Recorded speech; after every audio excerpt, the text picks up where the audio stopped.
agradeciéndote la visita, sobre todo pensando en cómo impacta todo esto, o el reajuste, el superávit fiscal que es clave, o el equilibrio fiscal es clave después de la salida del cepo. ¿Cómo impacta esto de los subsidios? Dejamos atrás una Argentina subvencionada, con una visión muy distinta a la que propone el actual gobierno. Sí, me parece que hay que mirar la película completa y sobre todo la comparativa entre 2024 y 2025. Vos tenés un 2024 en el que el gobierno se manejó con cierta comodidad, pudo manejar la agenda completamente. Yo estaba tratando de hacer como un análisis de todo el 2024, en qué momento la oposición en cualquier signo le pudo ganar el terreno al gobierno nacional y prácticamente eso no sucedió. Ahora, cuando arrancó el 2025, nos encontramos con varios puntos. Libra, el tema de la Corte, la confrontación con Macri y el 3,7% de inflación. Eso yo creo que le hizo de alguna manera perder el control en ese trimestre al gobierno. Ahora, también es verdad que retoma sin duda la agenda con la salida del cepo, en donde por lo menos prima esta nueva receta, la nueva receta que plantea el gobierno nacional desde su asunción, en donde es parte de ese juego de contrastes que uno es el tema de los subsidios. Claro, enseguida hablamos también de cómo se organiza la oposición para hacerle frente al gobierno, porque también es cierto que en el escenario político nacional el gobierno tiene un enorme apoyo, no solo por sus aciertos en materia económica y en otras áreas, políticas, por ejemplo, ¿no? Porque cambia una idea que estaba vinculada con este estatismo a una idea de un Estado mínimo, el famoso minarquismo que propone Javier Milei, y el liberalismo, donde el Estado no se tiene que meter en tu vida ni para darte subsidio ni para regalarte nada, como decían los viejos inmigrantes, por una cuestión de dignidad. La gente no debería aceptar esas prebendas. Pero Jimena Díaz Alarcón es especialista en consumo y el consumo es lo que nos importa porque es parte de la economía. ¿Qué ves, Jimena? Buenas tardes, gracias por la visita. Bueno, gracias por la invitación. Lo que vemos es que los nietos de esos inmigrantes ahora solo el 28% se siente de clase media, cuando históricamente en Argentina el 80% se sentía de clase media. Tal vez nunca fue cierto el 80 y tampoco sea cierto el 28 en la realidad, pero es como se siente la gente. Y si mira, cuando lo comparás con los ingresos, porque más allá, cuando uno ve la pirámide, un 43% aproximadamente es clase media. Sin embargo, ese 43% hay mucha gente que ya no se considera clase media. ¿Por qué sucede esto? Porque el 80% no puede sostener sus gastos básicos, por ejemplo, servicios que estaban hablando ustedes hace un rato, claro, prepagas, colegio privado. Y esas cosas son muy prototípicas en el imaginario, en la cabeza de la gente, como soy de clase media, pero también es ir a la peluquería, hacerse las manos o tomarse un café. Cuando todas esas cosas no las podés hacer, como sucedió en 9 de cada 10 hogares el año pasado particularmente, la gente siente que se derritió, que se cayó un escalón, por más que técnicamente, tal vez a nivel de ingreso, sea cierto que, entre comillas, es de clase media. Bueno, la gente votó a Milei, que habló del ajuste que iba a hacer y lo hizo, y habló de la baja inflación, que logró en gran medida, porque la película no está completa, y habló de salir del cepo y ya se concretó. Yo creo que la gente también entiende que aquel Estado benefactor, que no te daba nada en la Argentina, te saca el 60% de lo que ganás en impuestos, a diferencia de lo que te sacan en Europa, que es el 45%, menos en Estados Unidos con el 35%, pero te devuelve algo, y de algún modo entiende que no es el Estado el que te protege, es una pregunta política y económica, sino que vos mismo tenés que generar los recursos para tener mayor libertad y objetivos, y sin ese Estado interviniente que la verdad que no ha dado resultados, pensando en la pobreza del 50 y pico que nos dejó. Sí, yo creo que ahí hay dos niveles para analizar. Uno es por qué lo votaron a Milei, que creo que está basado principalmente en el castigo a la casta, en el castigo a la ineficiencia en los resultados políticos, y esto trasciende los partidos.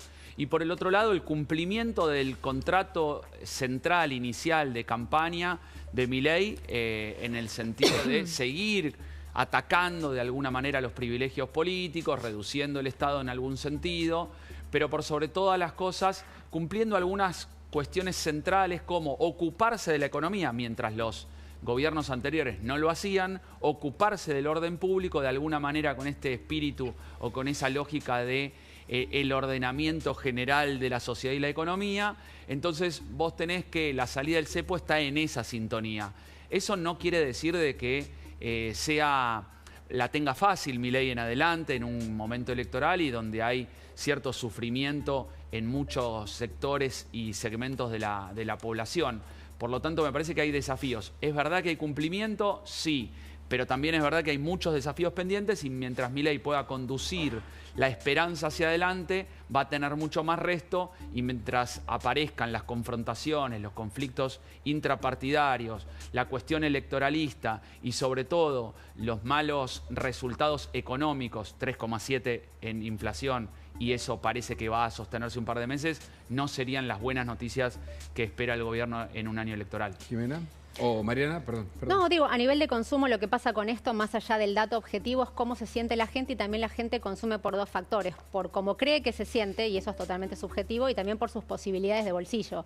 En ese sentido, 8 de cada 10 hogares necesita, o al menos declara que necesita, de promociones para poder acceder al consumo, más todavía en los niveles más bajos. Por lo tanto, una ayuda la gente necesita, a la espera de las marcas. También 8 de cada 10 cree que las marcas son actores sociales, pero lo que vos comentabas del rol del Estado, ¿no? Es un punto de vista completamente ideológico, que le preguntas a la mitad y dice que el Estado tiene que cumplir un rol mucho más activo del que cumple, y casi te diría que la otra mitad es la Argentina, ¿no? Suele ser la Argentina, está fragmentada, está polarizada, eso lo sabemos, y a nivel de lo que observamos en el consumo, eso también se ve. También el Estado como concepto... El Estado presente, ¿no? Voy a preguntarle al conurbano, o a la provincia de Buenos Aires, el conurbano sobre todo, con el Estado presente hace 50 años, ¿cómo está, no? Pero no hay duda, pero el Estado como concepto abstracto también es muy difícil para la respuesta en opinión pública. Hay un nivel ideológico cuando vos pensás... Claro, porque lo que vos decís es verdad. Hay un montón de espacios donde el Estado claramente, cuando se decía que estaba presente, estaba realmente ausente. Pero no hay solo otros estaba donde ausente, sino que era ineficiente. Era proclive para... No, más, proclive para la corrupción. Creaban organismos públicos para tener allí a los clientes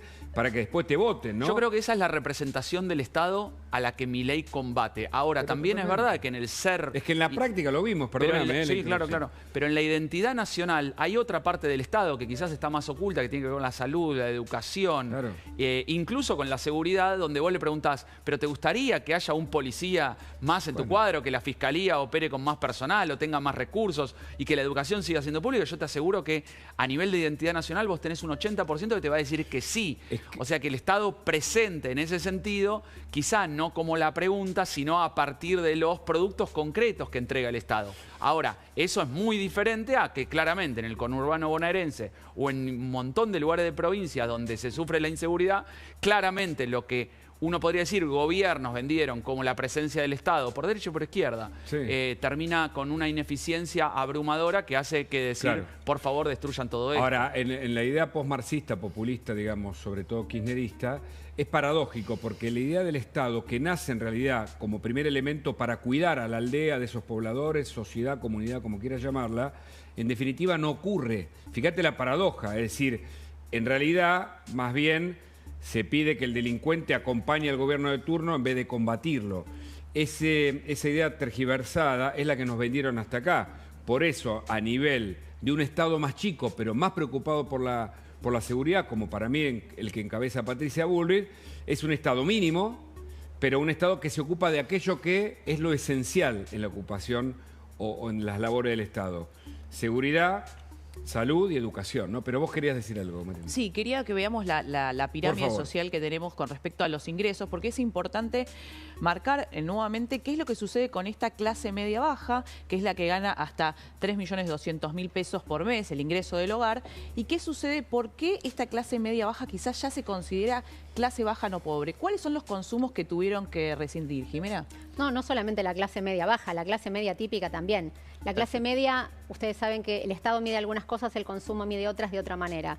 La medición de clase social se da por máximo nivel de estudios del aportante mayor a los gastos del hogar y también por los ingresos. En Argentina no se mide ingresos a nivel de consumo, en otros países sí, sobre todo porque la gente miente o no te lo declara y es muy reticente a eso, en otros mercados eso sí se hace, y entonces tiene un poco que ver con la percepción subjetiva de dónde te parás en la pirámide.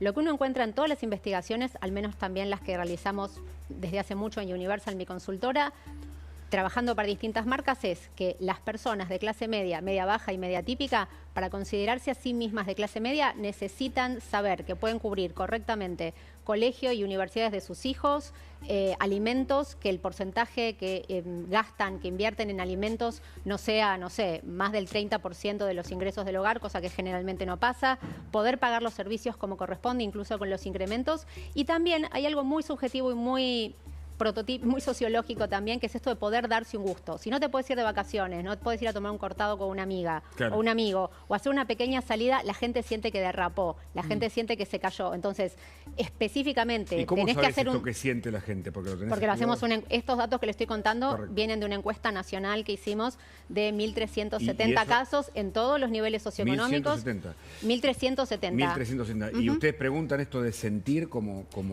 nosotros no medimos lo que la gente gana. Eso se mide por otros lados y está perfecto, y eso es un dato secundario para una investigación porque lo mide el Estado. Lo que nosotros hacemos en este caso, hacemos muchas cosas porque trabajamos en investigación. Esto cual y cuanti, pero en este, exactamente, hicimos entrevistas, hicimos focus groups a nivel nacional con gente entre 18 y 70 años, preguntándoles en qué estaban y cómo se sentían y conversando con ellos respecto del consumo, y después salimos a medir esto. Estos datos que les estoy contando son de diciembre, recientes, son de diciembre del año pasado, y también preguntamos cómo pensaban que iba a ser el 2025. Y ahí ves el vaso medio lleno y medio vacío. Claro. Ahí, dependiendo también del punto de vista ideológico y político de cada uno, había o expectativa de que la cosa estuviera más atajada o derrape total. Te pregunto esto porque me gustaría saber, todavía no sé si hay estudios científicos sociales sobre esto, si la gente entiende que en este cambio de régimen, casi cambio de sistema, porque nos fuimos, ¿no?, del populismo posmarxista a un liberalismo que nunca tuvimos en la Argentina de tal manera, entiende que hay que llevar adelante el tema del ajuste, o sea, que todo de algún modo, para cambiar la cosa, dejar de emitir, la resaca, todo lo que supimos,